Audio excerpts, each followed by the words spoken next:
Hi, I'm Nikki. And I'm Megan. Welcome to the Grimdark Diaries. We're your geek gal pals obsessed with true crime and all things dark and disturbing.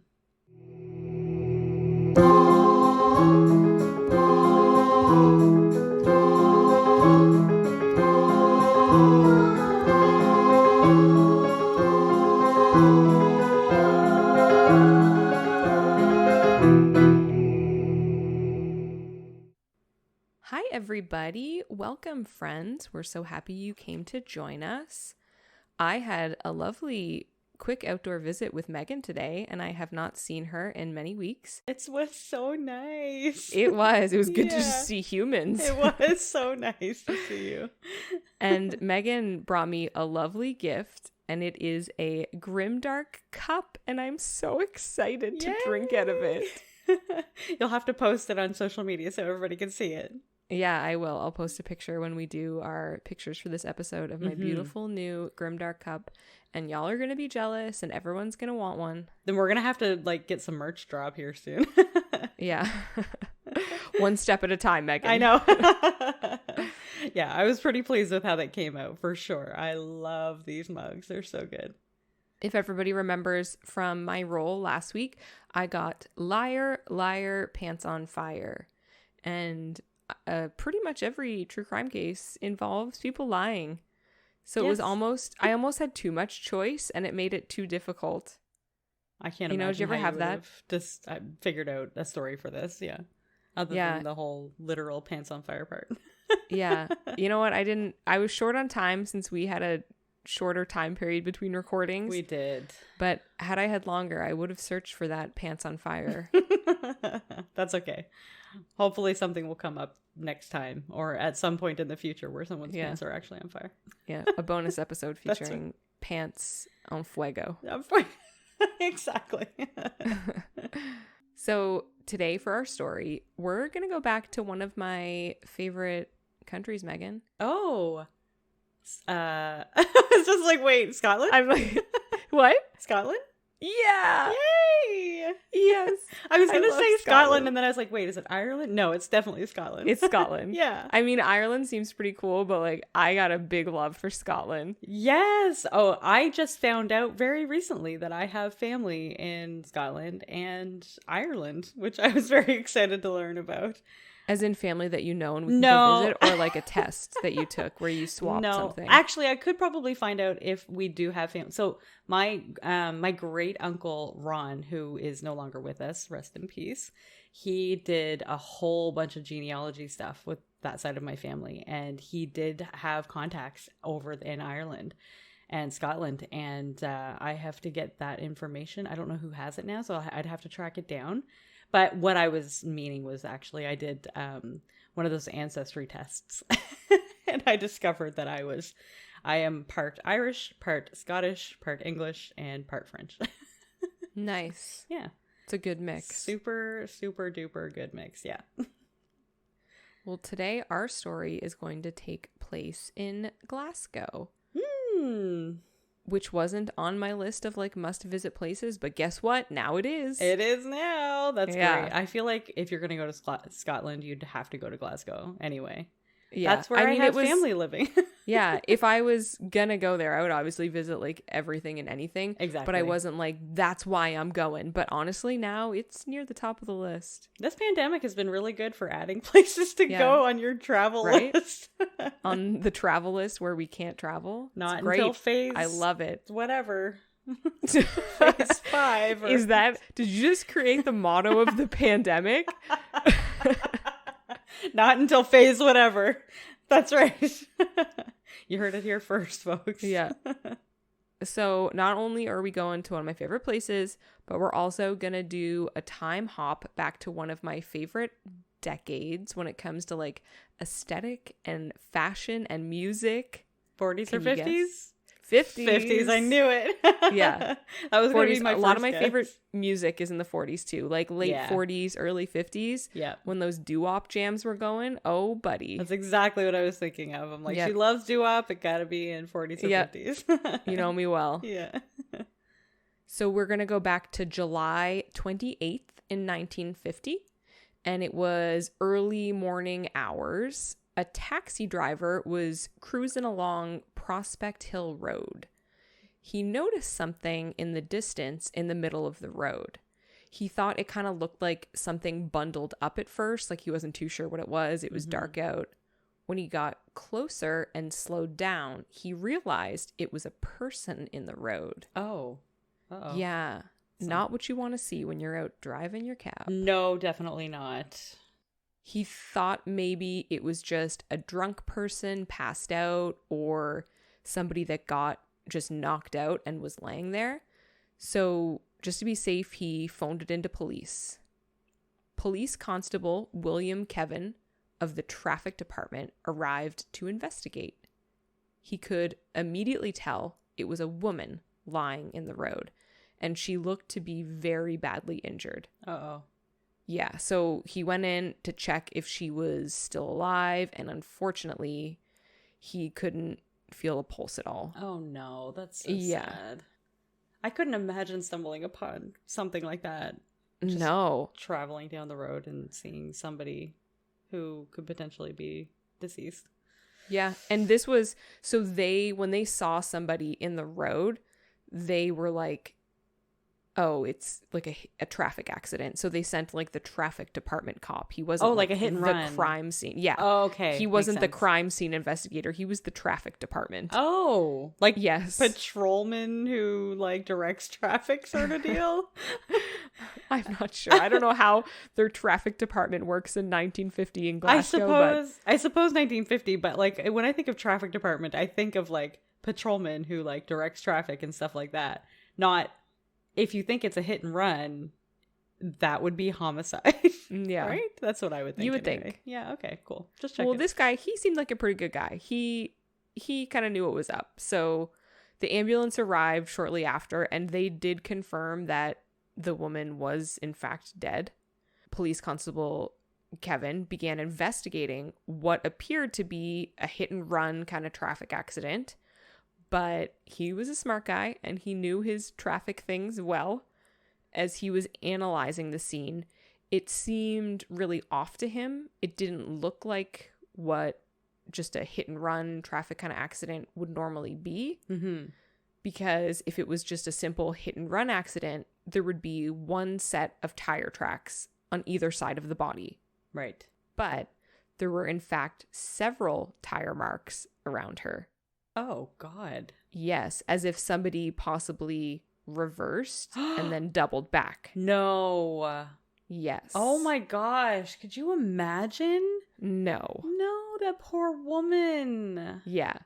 So he immediately was suspicious, and some of the injuries on the woman were consistent with a vehicle going over her, but he felt like something was definitely off. Like he felt that this was definitely a more sinister situation than just an accidental hit and run. It definitely sounds malicious. Like, yeah. Wow. Oh. The woman had no identification on her, so police were just at a loss for figuring out who she was. Which they also said they found very odd in those times. It was not very often that a woman would be out with no ID or anything on her. Like, she had absolutely nothing on her. There was no keys, no ID, no anything. Did it mention if she was recognizable? Like, was her face disfigured at all from this? I feel like if you're run over multiple times, that might have changed the look of your face. It sounded like she wasn't like super mangled or anything. Okay. Like, she was still recognizable. Okay. But they couldn't find anything on her to identify her. And there was they checked for missing persons report to match her description, and nobody had filed anything for somebody. Yeah. So they had, at this point, they just had really nothing to go on. And I suppose back then they weren't really doing like the interstate, I want to say interprovincial. No, not I don't think they have provinces there. No, whatever they have in Scotland, if they're, I don't know what they are. Different places. Different cities? Cross line border. Do you like my technical terminology? Yeah, that's good. This has been geological. We are on a roll geographical grim dark lessons. That's right. Not English lessons. No. That's for damn sure. No, this is going to be in the back half of our Grimtionary.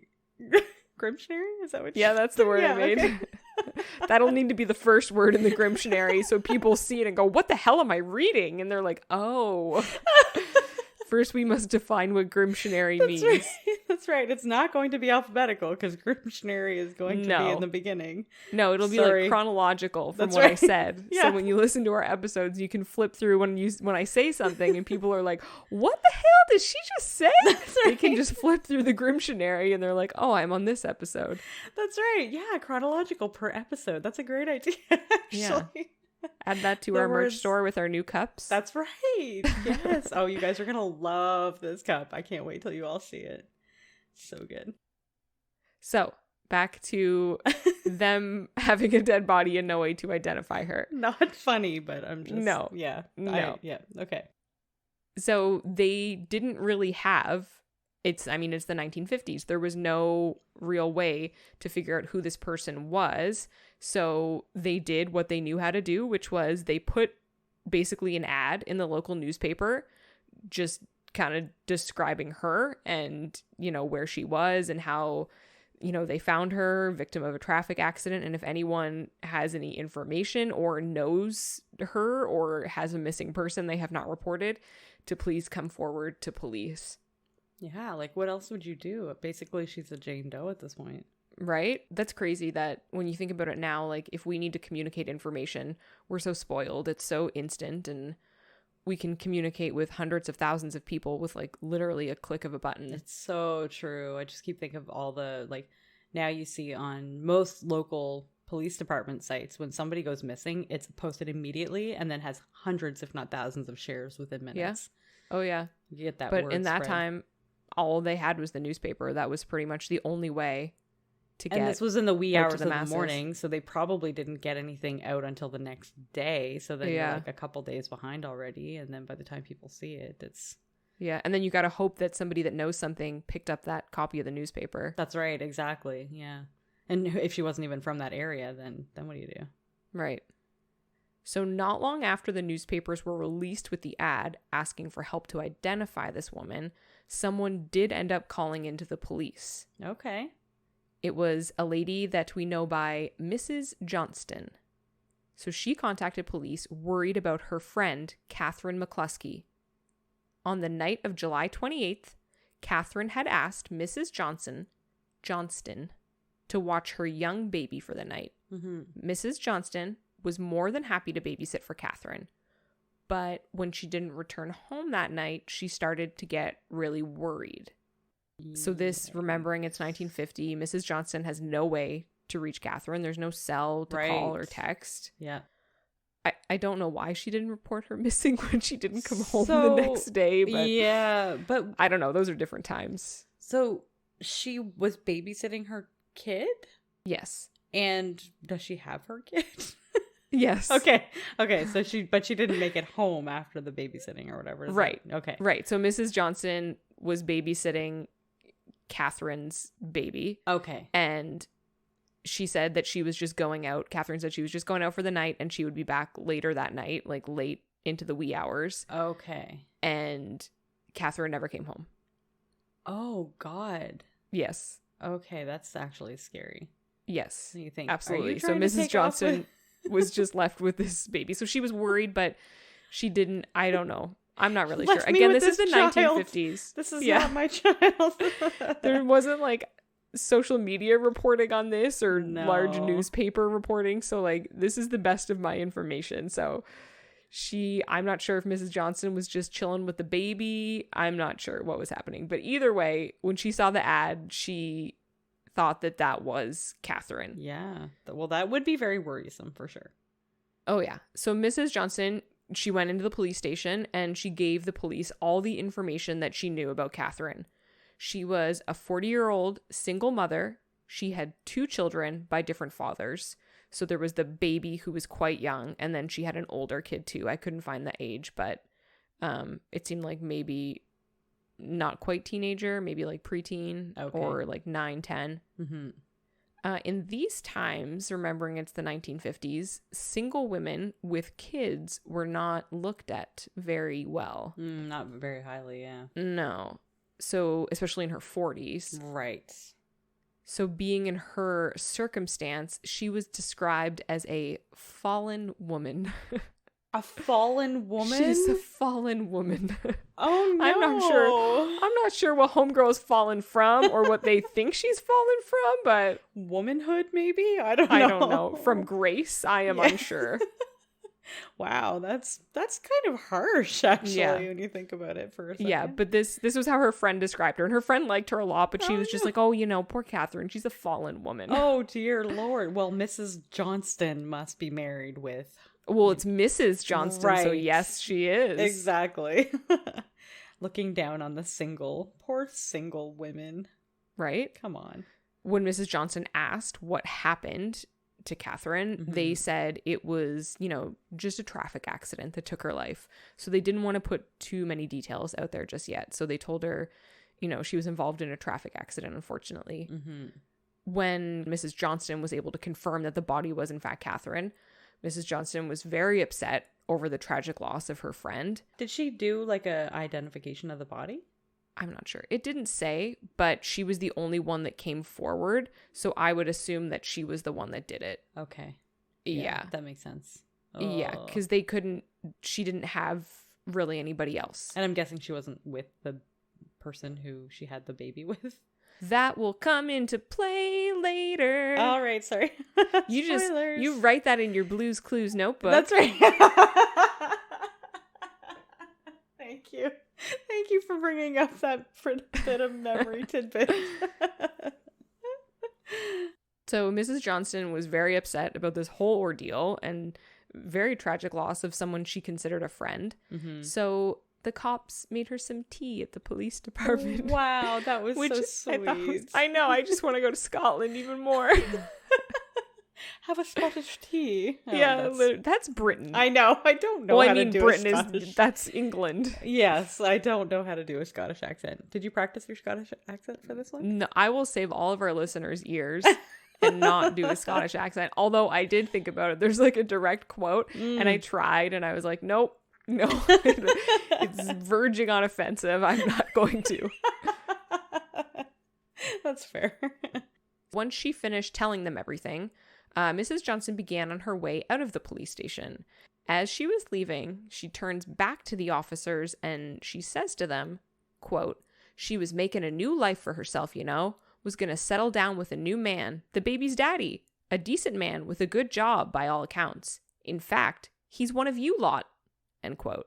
Oh, the plot thickens. Right? I literally wrote the plot thickens in my notes.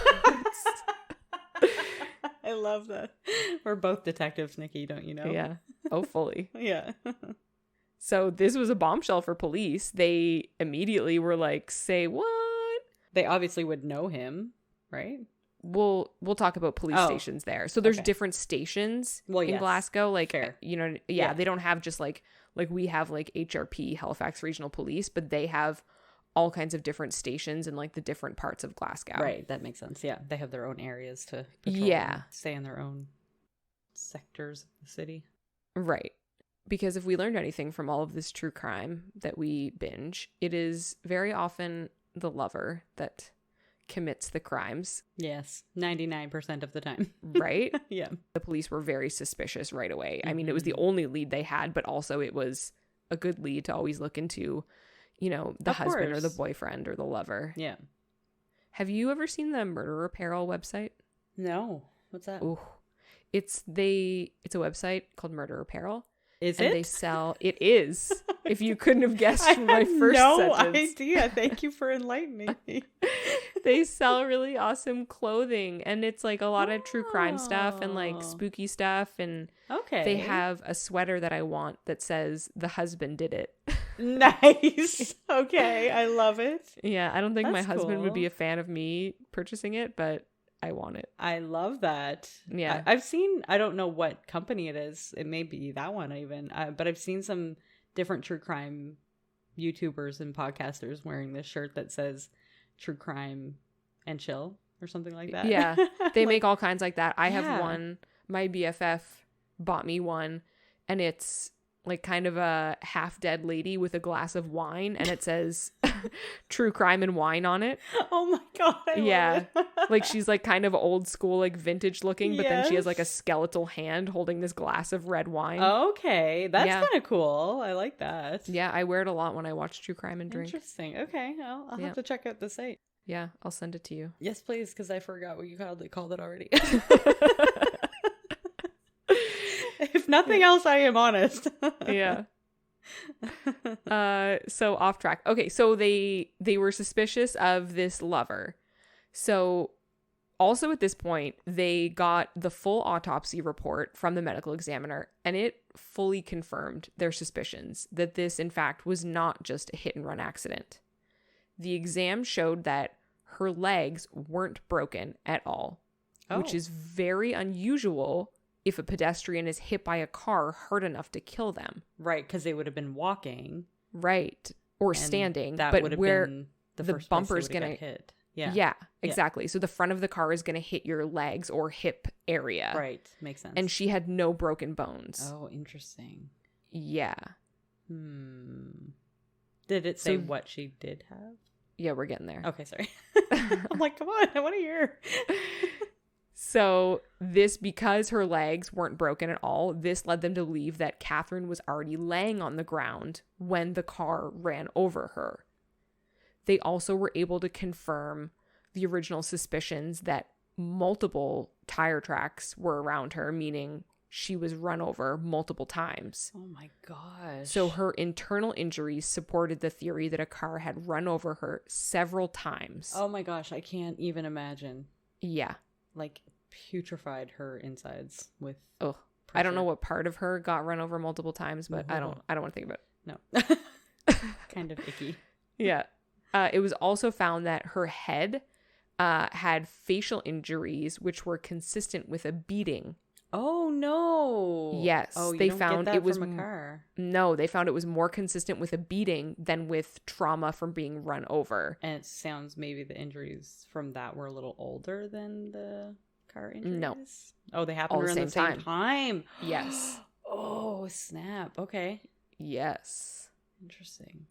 So now they had this post-mortem exam that confirmed that this was no ordinary traffic accident. So the police were now officially on a mission to hunt down the only lead that they had, which was the lover that Mrs. Johnston had mentioned. Okay. She had never met him, so she didn't know what he looked like at all. But all she knew from what Catherine said was that his surname was Robertson and that he was a police constable. She didn't know where, though. That shouldn't be too hard to figure out, though.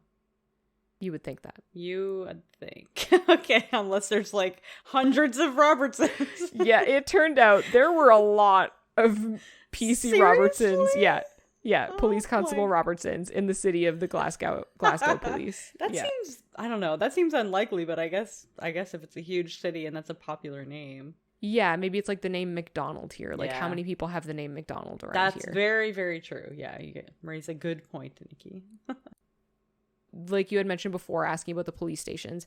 So they did have different police stations throughout the city. And the investigation team also didn't have the technology we do now to check all of this.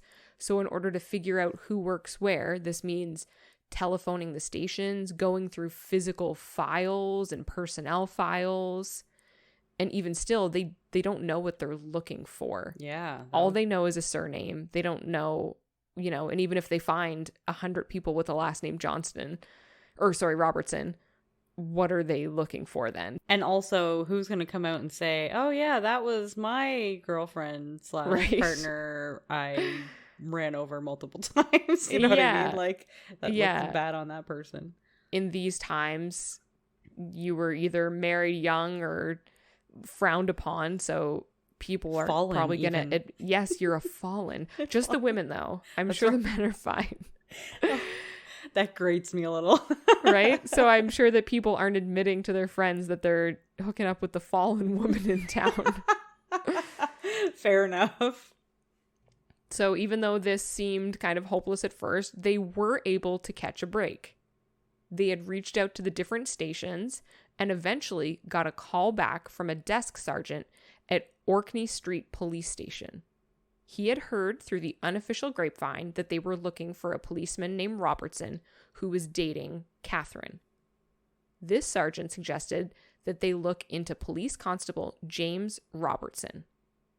This man was married, but he knew that he was having marital problems and was seeing another woman on the down low. Yeah. Oh. Yeah, secret girlfriend. That never ends well. No. On initial questioning, James Robertson completely denied knowing Catherine McCluskey at all. Mm-hmm. The investigating officers wanted to be very thorough with everything they did.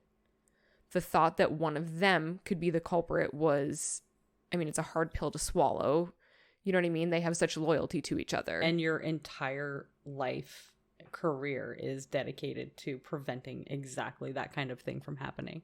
Absolutely. So they wanted to really make sure, and they wanted to have some kind of evidence before they really laid into him. So, of course, you know, they didn't get anything through initial questioning, so they didn't want to make any huge accusations on this. So they decided to just kind of start to do some legwork to try and build this case against him. Because who knows, maybe he wasn't the guy. And you also don't want him to run either. No, So absolutely like, not. Give him that false sense of security to be like, no worries, don't worry about it. We just, have to do what we have to do because it's our job and blah, blah, blah. Yep. So the next thing they checked was James's schedule the night of the murder. And they confirmed that he was actually working that night on patrol. Okay. Yeah, or as all the articles called it, they said he was on the beat. Okay. Which I liked. Yes. Yeah. Also what they called it. Yeah, working the beat. Yeah. I thought that usually meant that they were walking, though. He was not. No, he was driving. Okay. Yeah. This put another big question mark in their investigation because his shift was actually during the time that the medical examiner decided that the murder happened. Okay. So the investigators decided to speak to James's partner that was on duty with him that night. Mm-hmm. That was a police constable, Dugald Moffat. He was his regular partner, so they often did their shifts together. And when they decided to sit him down and ask him about that night and how their shift went, the color drained from Moffat's face. No. Uh-oh. Yes. That's not so a good sign. once they let him know, your partner were a little suspicious of this, but if you say he was working with you all night, then it can't be him kind of thing. And that's when Moffat started to panic a little. Oh no. So Moffat admitted that he'd been helping keep a secret for Robertson for quite some time. Oh no. During their patrol shifts, Moffat would often cover for Robertson while he snuck off. Even though Robertson was married, he had this is a quote from Moffat, a fancy woman on the side. Oh, fancy woman. Yeah. All right. Not a fallen woman. She's Right? a fancy woman. All right. That's so much better. I want to be fancy woman. Yeah, he actually called her a bit on the side. A bit? A fancy, he was said, she's a fancy woman, a bit on the side. A bit on the side? I've never heard that saying before. I have no idea. I don't know what a fancy woman means. I don't know if that means she was very elaborate. Because that's what fancy means. That would indicate that he knew her, though, probably. Well, not. It'd be if Robertson described her or something. True. Or maybe it's Fair. how you say you fancy someone. Yeah, that's true, oh, too. I fancy you. And who knows if this is, terminology from the Times or terminology from Scotland. I have no idea. If you're or listening maybe from Scotland, please let us know. Please let us know. Because you also could say oh, I'd fancy a drink right now. Yes, that's true. But that's not it. That's not the way that he said it. It might mean the same thing, but I don't know. All I know is that Moffat knows that he was doing the no pants dance with some girl. The no pants dance. See, it could have been because his pants were on fire. See? Oh my God, we just solved it. We brought We've this full connected circle. Story No done. proof whatsoever, Yep, that's right. but Let's just say at one point his pants were on fire, and That's that right. required a no pants dance. All right, we're done here this evening. Thank you very let's much. just wrap this enjoying- up. We can just stop the story here. That's You guys right. don't need to know how it ends. No, We'll catch you all next week. No, but really continue. I want to know what happens. So Moffat told the investigators that their shifts were often pretty quiet, and Robertson's wife watched every move he made.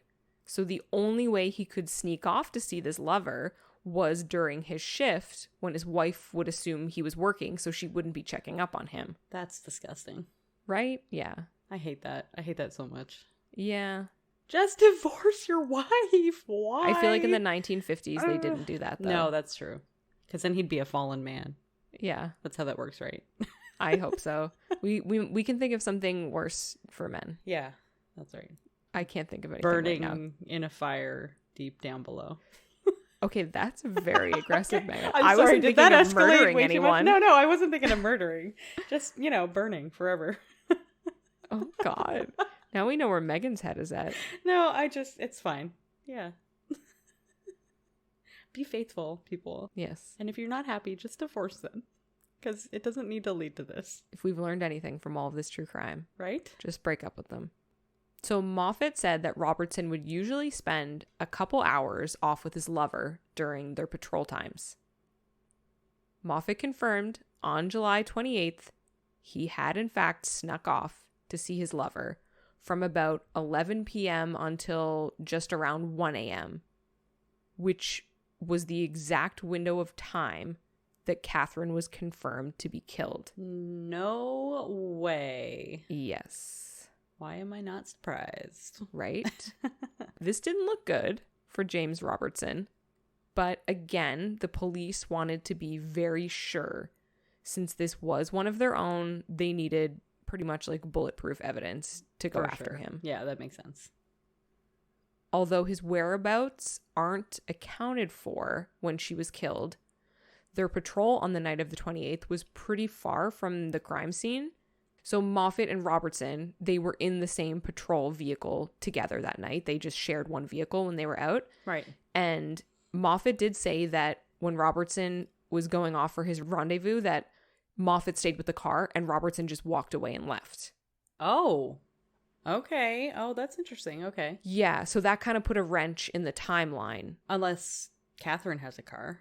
She does not. Okay. Oh, interesting. So Catherine was walking home as well from wherever she was?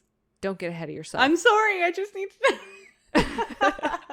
Asking the right questions at the wrong time. We're going to find out. So Okay. first, police were asking the same questions as you. They were like, how would Catherine get there?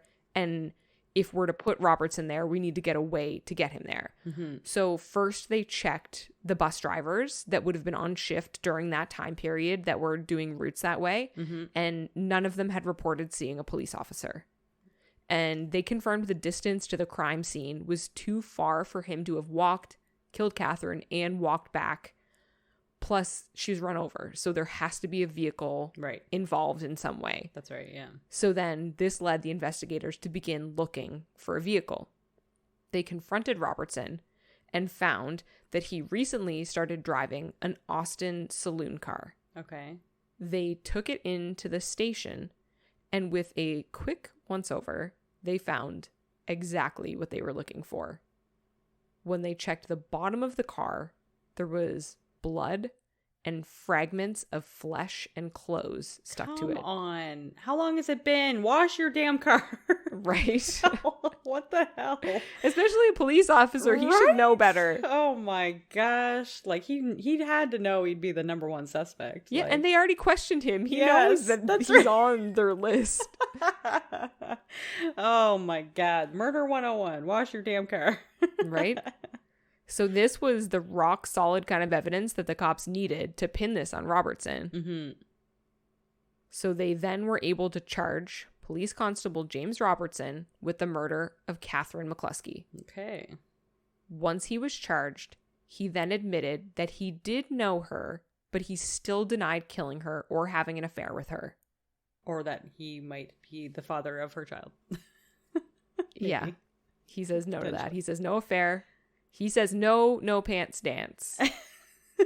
No, my pants are not on fire at this moment in time. No. He did eventually tell the police that he did sneak off that night and he went to see her. He had planned it before his shift, so he had hidden his car along his patrol route so that he could take off to meet her. So this next part, I can't find a definitive answer on what his exact story was. I found 2 different versions, and they both have the same ending, but different beginnings. So I'm just going to tell you both. Okay. And I don't know which one is true. I hate when that happens. I know. Like, why are stories different? Just be the same. And I could only find 3 articles about this in all of the internet. Wow. 3? Yeah. Okay. We're brave doing this story tonight. Right. I don't know. There was something about this story. It just really got me. I was reading it and I was very invested when I was reading. I'm like, what happened? And then like something would happen. I'd be like, oh my gosh. Yeah. No, definitely a good story for sure. Good pick. Plus I'm obsessed with Scotland. So yeah, here we are. Of course you have to do Scotland. Of course. Here are the 2 versions of the stories. The first one. So both of them start with him in the Austin saloon car driving on Prospect Road, which is the road she was found on. Okay. So here's the kind of 2 versions. So version 1 is that he picked her up and they were driving, and then they had gotten into an argument when they were driving. So they stopped the car and got out because it got like super heated. Right. I couldn't find definitively what the argument was about. I saw one article say that she was asking him for money, but I don't know if that's true. But if he was the father of her baby, that could be true. True. That she was like, help me buy diapers, please, or something. I don't know. Or I feel like it more likely might have been about the fact that he's married and he hasn't left his wife for her yet. Oh, yeah. I honestly think it would be that, but there was nothing that said that. Yeah. It just said an argument, and then one said an argument over money. We'll never know. Yeah. No closure. Sorry. That's Sorry, friends in the dark. Yeah. You get no closure today on that one. So according to him, he was so angry over this argument that he stormed off, hopped into his car, and began to speed off. But then he felt guilty about how he left things, so he changed his mind, slammed on the brakes, and then quickly went into reverse to go back and kind of reconcile with her. So then version 2 of the beginning of the story is that he didn't know her that well, and he had offered to give her a lift, and then she then asked him to drive her to a place farther than he was willing to go since he was on shift, so he refused, and he drove a short distance, same thing, changed his mind, slammed on his brakes, flipped the car in reverse to go back to her. Those are both very long stretches. Yeah. That's a very long stretch. I am not convinced of either of those ones. No. And I mean, these are just his stories. Of course. Yeah. Yeah. So those are the 2 different versions. Both stories end with him changing his mind, deciding to go back. He says as he was reversing back to where he thought Catherine was, he couldn't see her standing in the road, and then all of a sudden felt a bump as if the car went over something. He got out to see what it was and realized he had run Catherine over. So he says that he panicked and drove off, later hiding his car on a side street and rejoining his partner to finish the rest of their shift, pretending as if nothing had happened. Because Moffat said when he came back, like, he seemed normal, like nothing seemed off. This would be the defense that James sticks to when he goes to court for the killing. He says he didn't kill her, it was an accident. That's kind of how they're trying to spin it, because he can't really argue with the evidence of what's on the bottom of his car. So then he's going with the story that, well, I didn't kill her, it was a complete accident, and I did the wrong thing by driving away. It was just a hit and run accident. I didn't kill her. That's because he got caught, is why he's saying that. And he's trying to save face. But yeah, this isn't the end of the story, I know. Keep going. So the trial started on November 6th, 1950, and was presided over by Lord Keith. Lord? Oh, my. Yeah, he was a lord. That's very intimidating. Everything's fancier in Scotland. I love it. I love it so much. Yeah. So this was a huge case in the town. Pretty much all of Scotland was shooketh by the fact that a police officer was being charged with murder. Can we just talk about the fact that you just said shooketh? Yeah, they were shooketh. Okay. Just wanted to touch base on that one for a second. Okay. Keep going. But so this was shocking to people. They were shooketh because they're like, no, a police officer can't do murder. They don't do murder. No. That is unheard of. Right. And but then impossible. Then as the prosecution presented their evidence at the trial, it was clear that Robertson was not an honest man at all, like people had thought. So the Austins, right? I'm just shocked and appalled to hear this. Yeah. The Austin saloon car he had been driving was actually stolen. Oh, yes, okay. It was not his car. You think they would have figured that one out right away? Well, he fitted it with false plates. Oh, interesting. Yeah, he got forged false plates to put on it. What?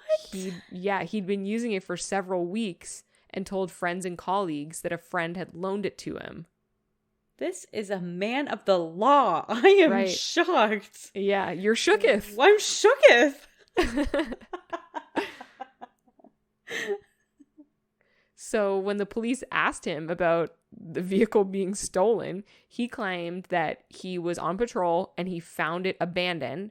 And when he looked into it, he found out it was reported stolen, but he just decided to keep it instead. Just kept making sure it was still stolen.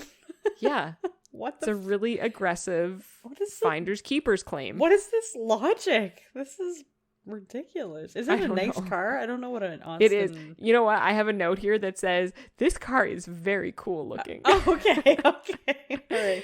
So he had a it. reason why he wanted to keep it stolen, but... Yeah. Well, I just like the 50s aesthetic. Like, it has a very 50s aesthetic. So it might not have been a good car at the time. I don't know. I don't know if it was considered a good car, but... the bumpy one with the rolls on it? Like the cars with the rolls? I don't know what you mean. Okay. But I'm picturing a delicious bread roll, nice and warmed up, a little slap of butter on the top. But it definitely does not look like a buttered roll. It does not look like a buttered roll. Just checking. No, it doesn't. Okay. But that sounds delicious right now. The prosecution also had the evidence found on the bottom of the car. They were able to even link a hair found on the undercarriage of the car to Catherine. Plus, the blood and the flesh and the clothing all matched her as well. But they didn't have, like, the kind of testing we do now, obviously. So it was a very, like, this looks like this kind of thing. I think they could tell blood type then. Yeah, that makes sense. The story they kind of spun for the jury was that Robertson had beat her and left her in the street, where he repeatedly ran over her to kind of finish her off as pretty much a, like, cover-up of the affair. It just sounds so much like she went to him and was like, if you're not going to tell your wife, I'm going to tell your wife. Yeah. And he's like, fuck, no, you're not. Yeah.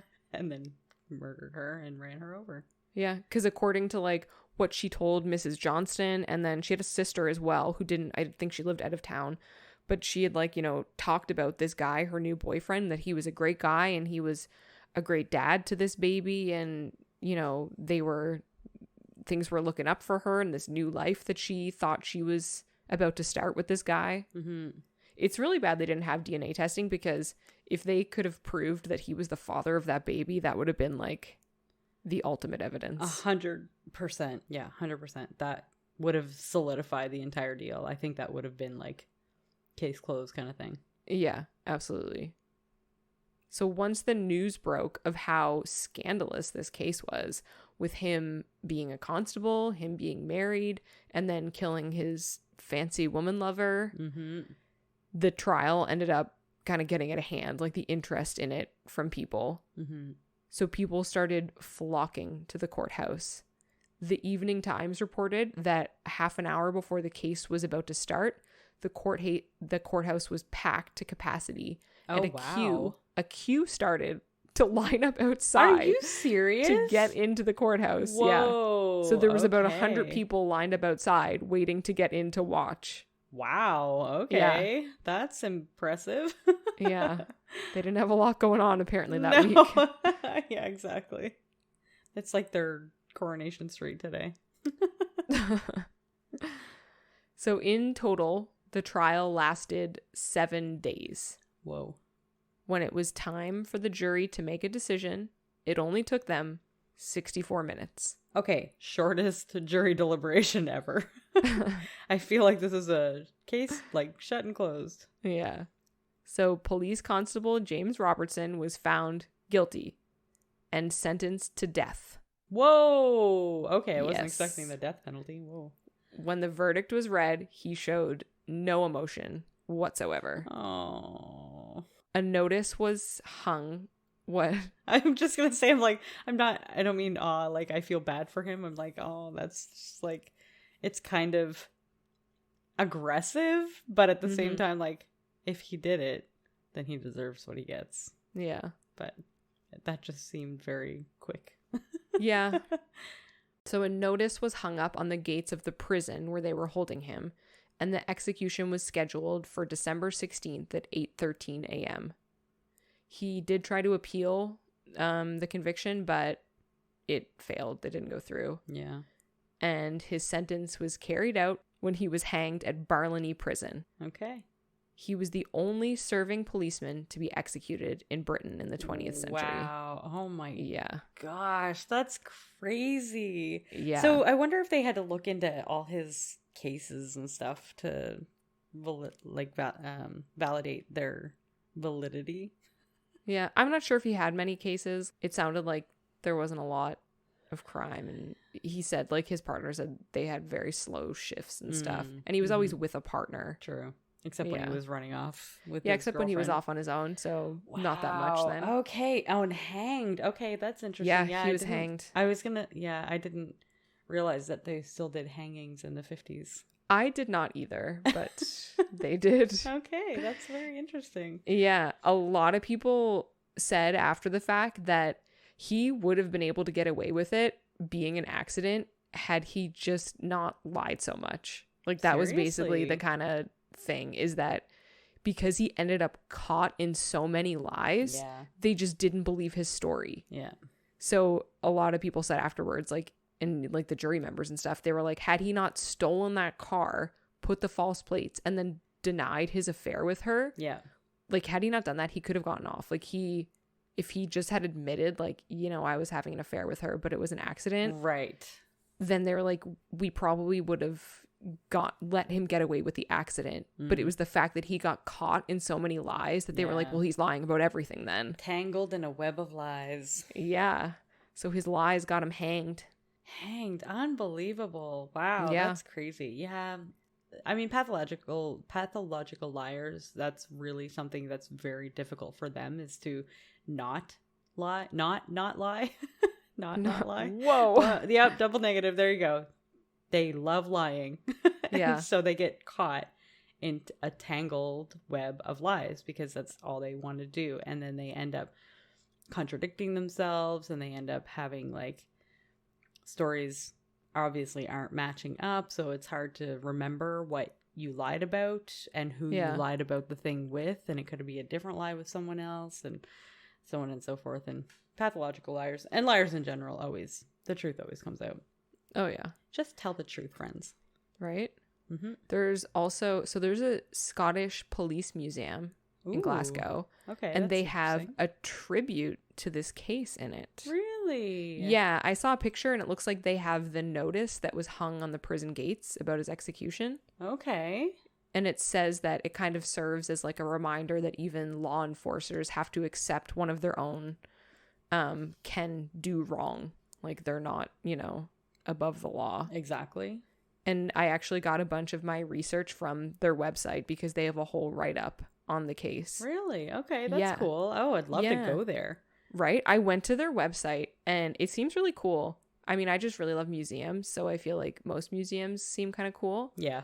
But it was pretty funny. So they have a section on their website, and it's like the history of police timeline in, like, Scotland, and it goes from, like, the 1800s until, like, recent times. And I was scrolling through it, and I got to, like, 1950, and the first thing it references in police history timeline is that James Robertson was executed for killing his girlfriend by running her over several times with a car. No way. And then immediately under that, the bullet points are that they changed their outfits that year, and the helmet was replaced by the peaked cap, and stand-up collars of the tunics were replaced with an open neck design. Oh my God. Yeah.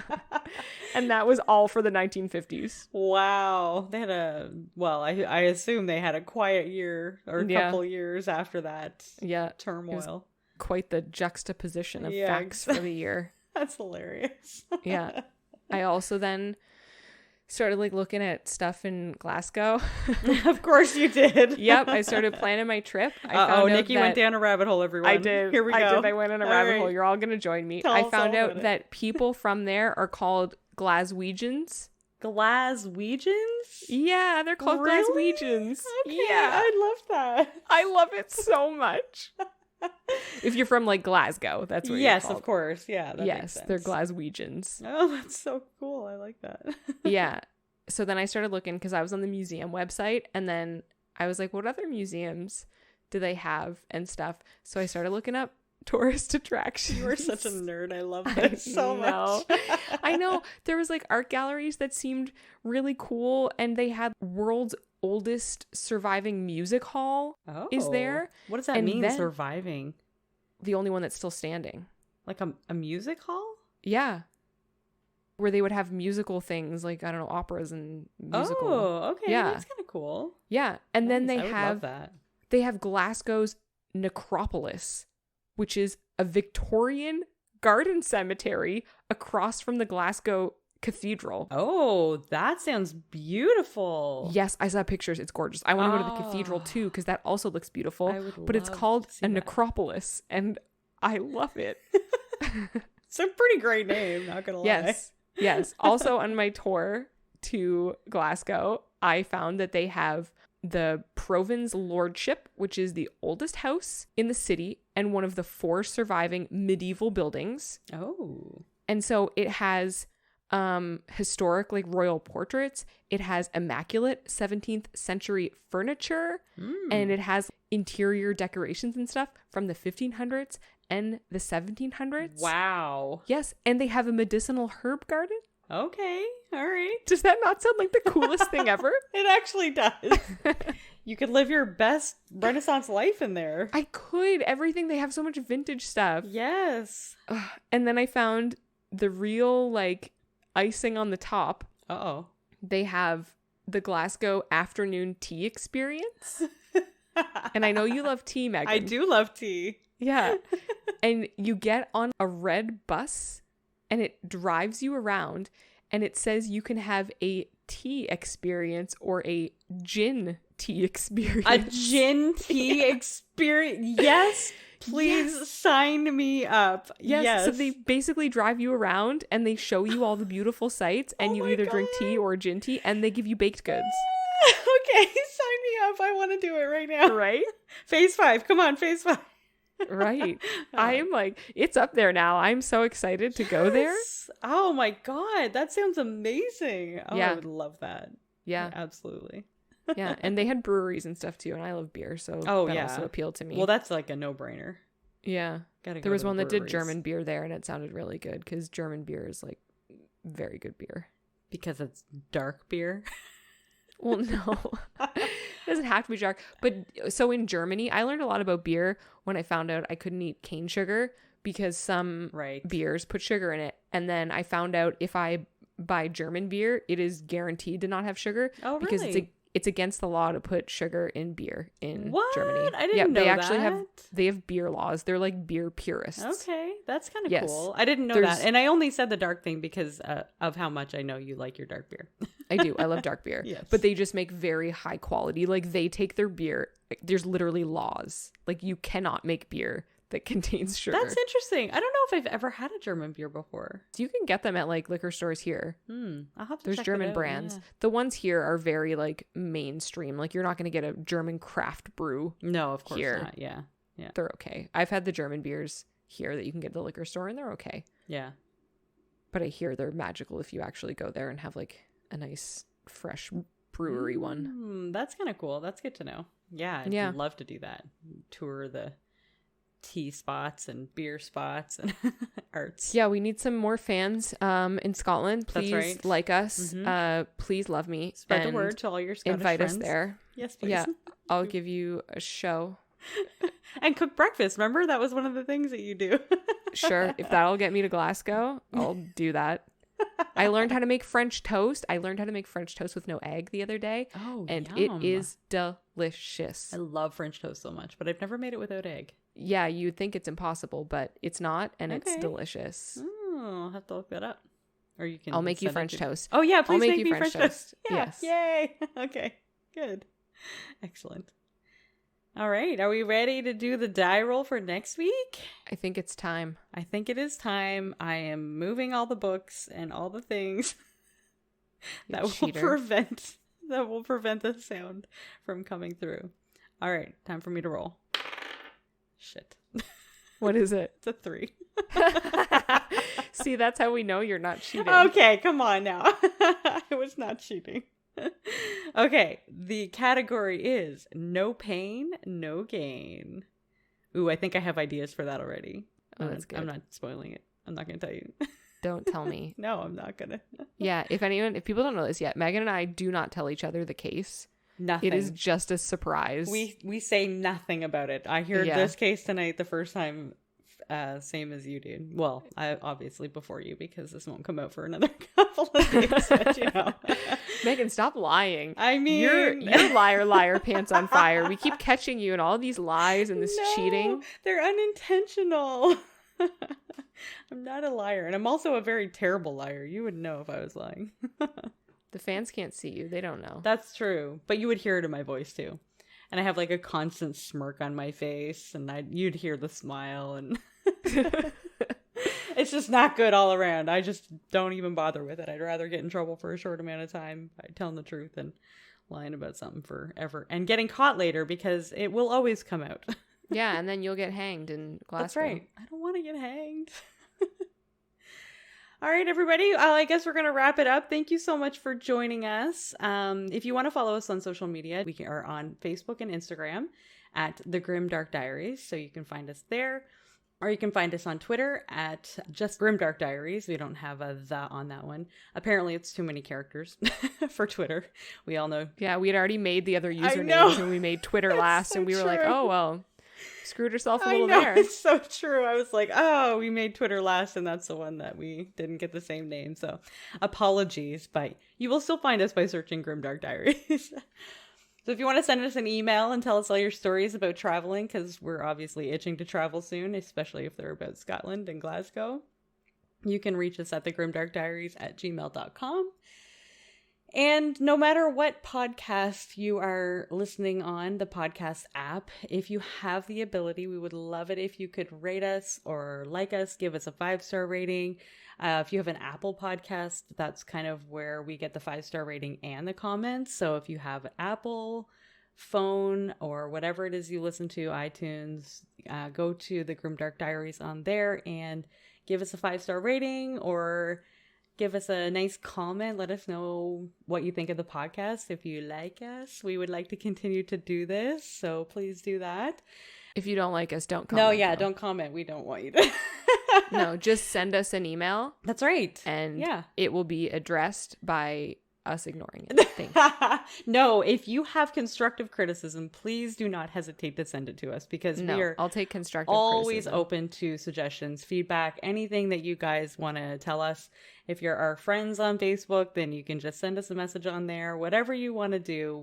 So please keep in touch, and we would love to get to know you guys better. So please send us messages. We love to hear from you guys. Join us next week to see what I come up with for No Pain, No Gain.